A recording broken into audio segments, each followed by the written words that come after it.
नमस्कार। गायत्री विद्या मंदिर उच्च माध्यमिक विद्यालय सांचौर ऑनलाइन क्लासेज में आपका स्वागत है। यदि हमारा YouTube चैनल सब्सक्राइब नहीं किया है कर ले, साथ ही बेल आइकन का बटन दबाना ना भूले। आज हम क्लास 8 राजनीतिक विज्ञान का अध्याय मास्टर भारतीय संविधान की विशेषता में टॉपिक मौलिक अधिकार। तो देखिए मौलिक अधिकार क्या है। तो ऐसे अधिकार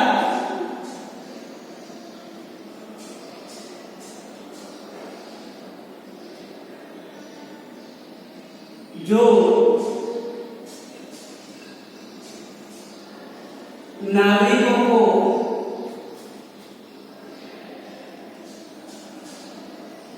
संपूर्ण विकास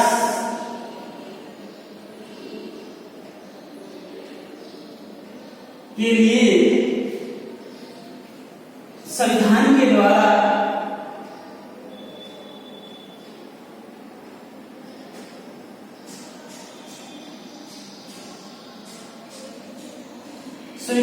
द्वारा नागरिकों को प्रदान किए हो तथा संरक्षण भी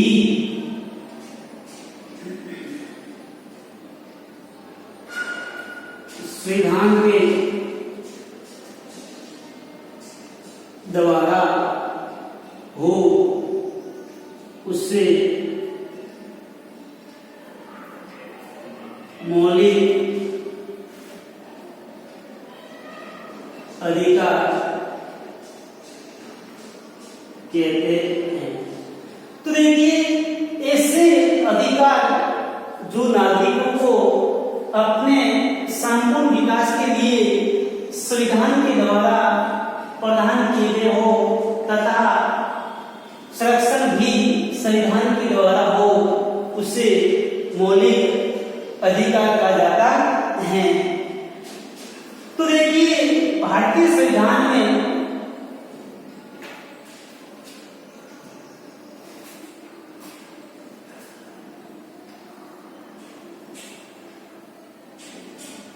के भाग 3 में अनुच्छेद 12 से 33 तक मौलिक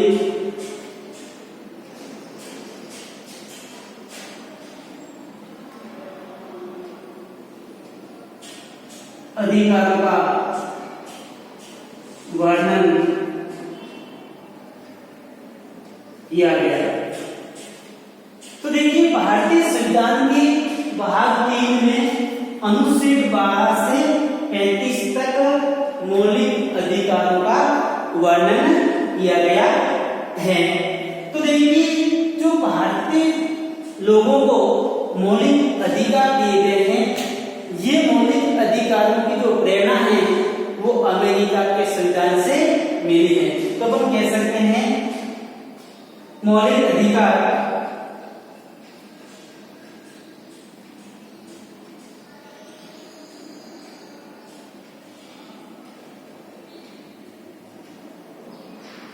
अमेरिका के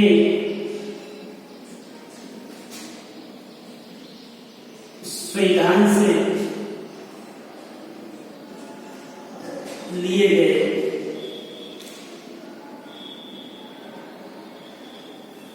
जो मौलिक अधिकार हैं वो अमेरिका के संविधान से लिए गए हैं। मौलिक अधिकार को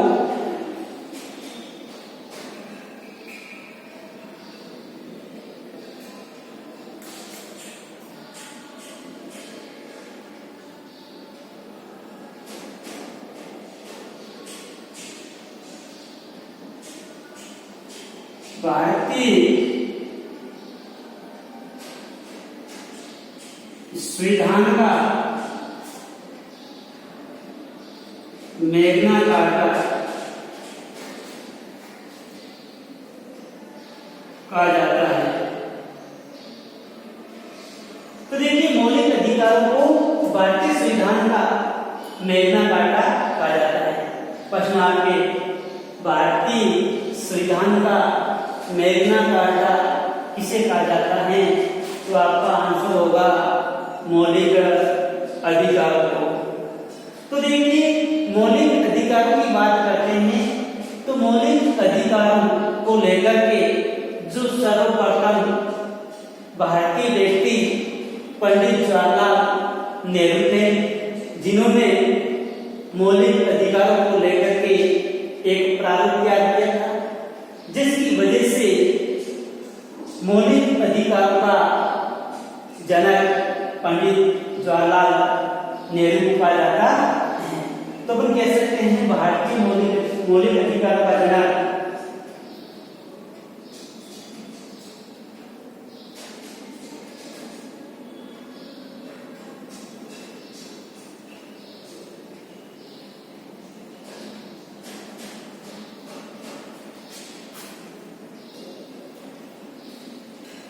पंडित जवाहरलाल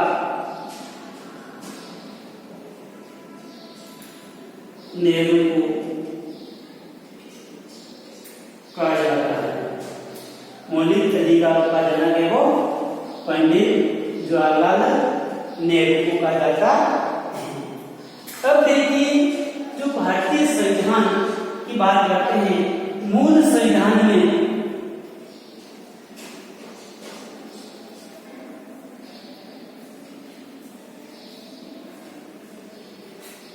भारतीयों को या भारत के नागरिकों को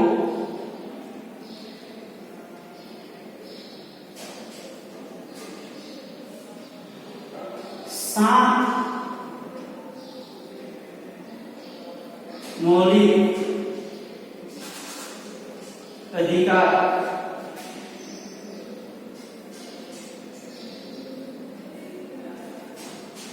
दिए गए थे, लेकिन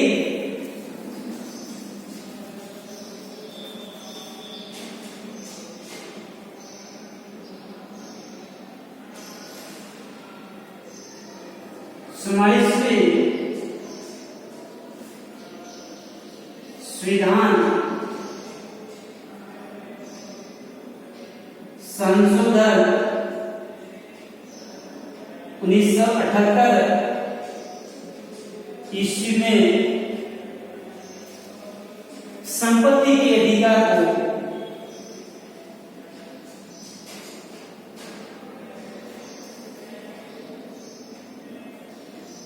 जो आपके अनुच्छेद 21 में उल्लेख था, संपत्ति के अधिकार को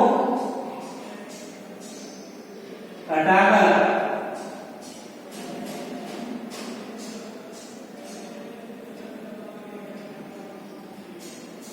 कानूनी अधिकार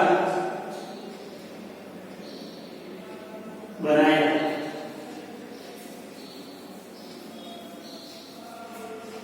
अनुच्छेद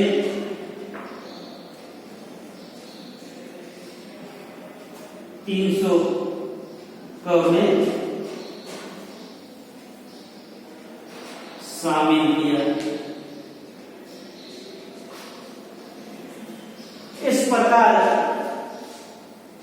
वर्तमान संविधान में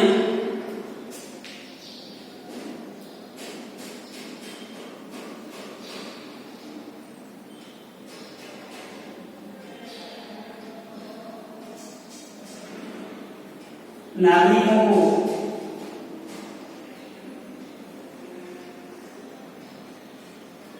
से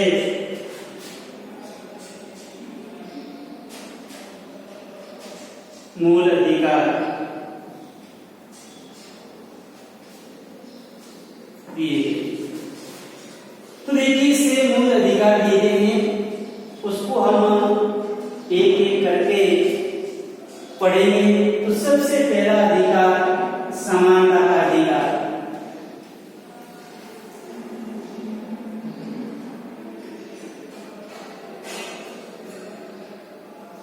तो देखिए, नागरिकों को समानता का अधिकार दिया गया है। इनका उल्लेख संविधान के अनुच्छेद 14 से 18 में उल्लेख किया गया है। तो देखिए, अनुच्छेद 14 क्या कहता है?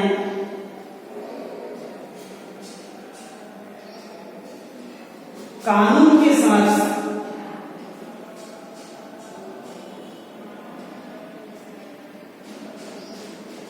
समानता,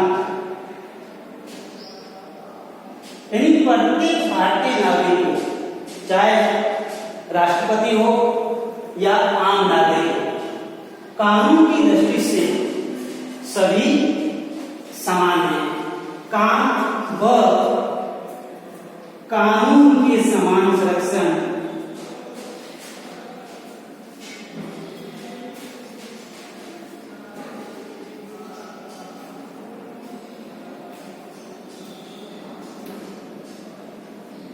कानून के समान उनको संरक्षण प्रदान किया गया है।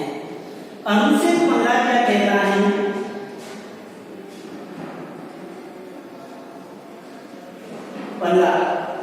कि किसी भी भारतीय को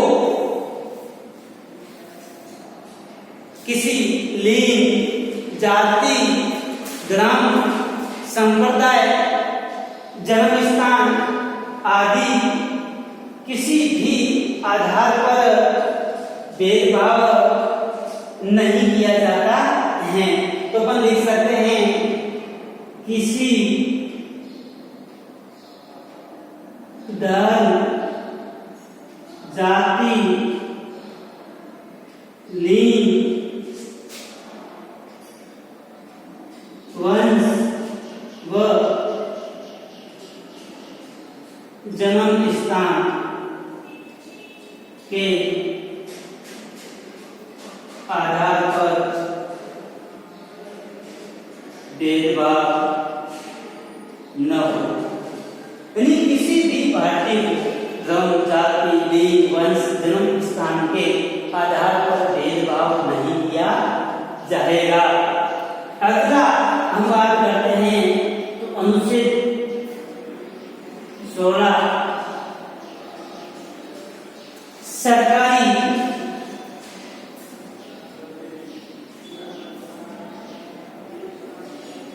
नौकरियों में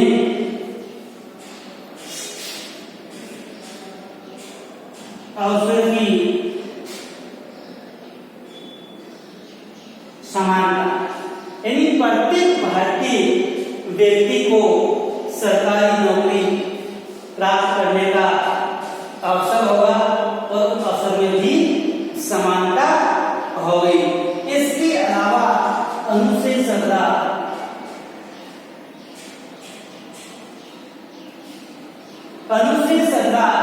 जो सुहासु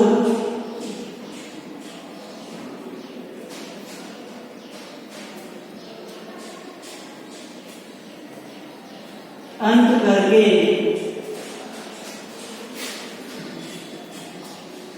कानूनी अपराध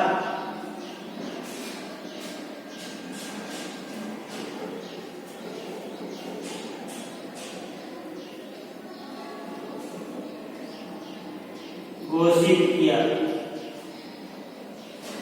तो देखिए, अनुच्छेद 17 में उल्लेख है कि सुहासु का अंत वह उसको कानूनी अपराध घोषित किया। अनुच्छेद 18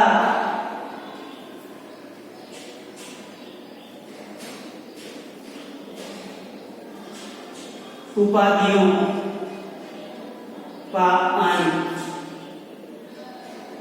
तो देखिए, इससे पहले, संविधान से पहले राजा महाराजा अपनी उपाधियां धारण करते थे। तो जब संविधान निर्माताओं ने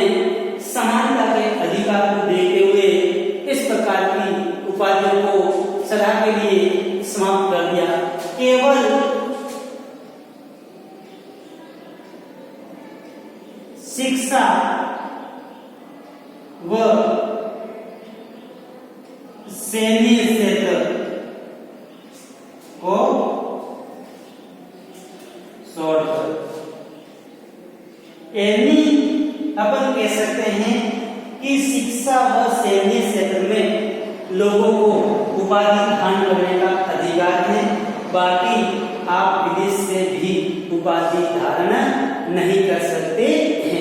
विदेशों से यदि आपको सम्मान या पुरस्कार या उपाधि धारण करनी है तो राष्ट्रपति से स्वीकृति आवश्यक है। तो यहाँ पर स्क्रीनशॉट ले लें।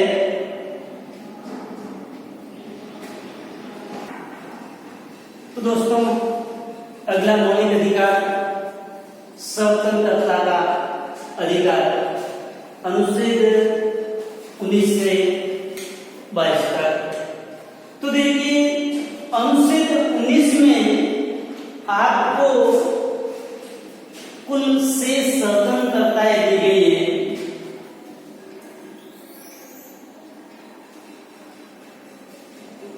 अनुच्छेद 19 में नागरिकों को से स्वतंत्रताएं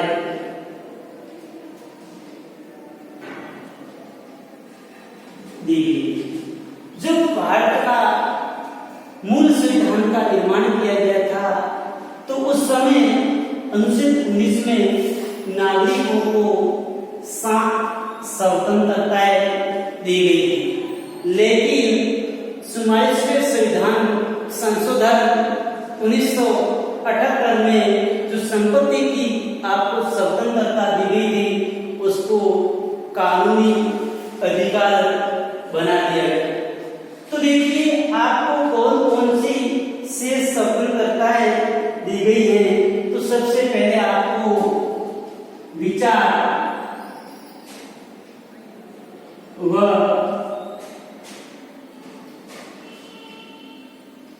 अभिव्यक्ति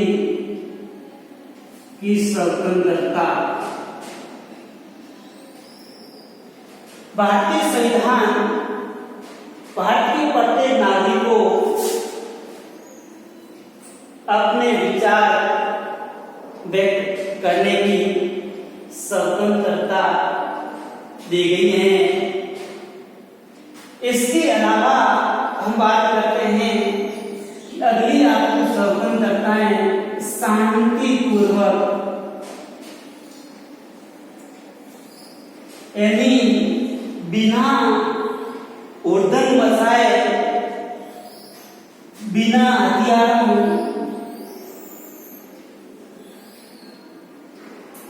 शांतिपूर्वक बिना हथियारों की सम्मेलन की स्वतंत्रता, यानी आप शांतिपूर्वक सम्मेलन कर सकते हैं, जुलूस निकाल सकते हैं, धरना, हड़ताल आदि आप कर सकते हैं, लेकिन कैसा? शांतिपूर्वक और निशस्त्र, बिना हथियारों से। यह आपको स्वतंत्रता दे रखी है। अगली आपको स्वतंत्रता संघ का निर्माण करना है या कोई समूह बनाना है, यहाँ आपको समिति का गठन करना है, तो भी आपको स्वतंत्रता दी गई है। बनाने की स्वतंत्रता,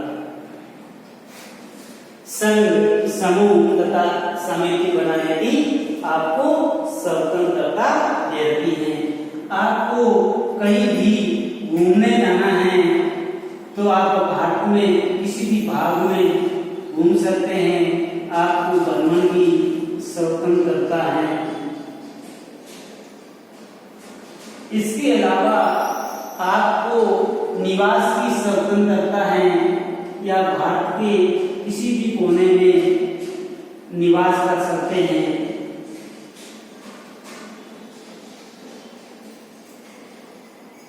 अगली आपको स्वतंत्रता दे रखी है वो रोजगार की स्वतंत्रता।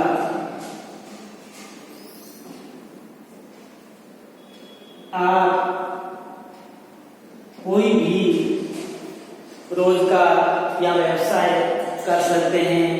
आपको किसी जाति, लिंग, धर्म, जन्म स्थान के आधार पर रोजगार से वंचित नहीं किया जा सकता है। यह आपकी स्वतंत्रता दी गई है।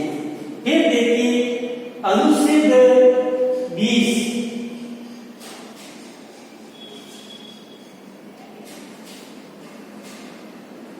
अनुच्छेद 20 में आपको अपराधों की दोष सिद्धि, अपराधों की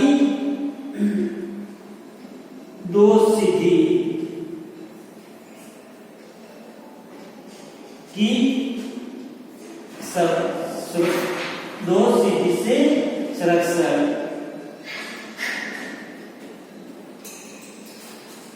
तो देखिए जब तक आपने जो अपराध किया है उस अपराध में कि जब तक कानून आपको अपराधी नहीं ठहराया जा सकता है तब तक आपको कोई भी सजा नहीं दी जा सकती है। अनुच्छेद 21 में आपके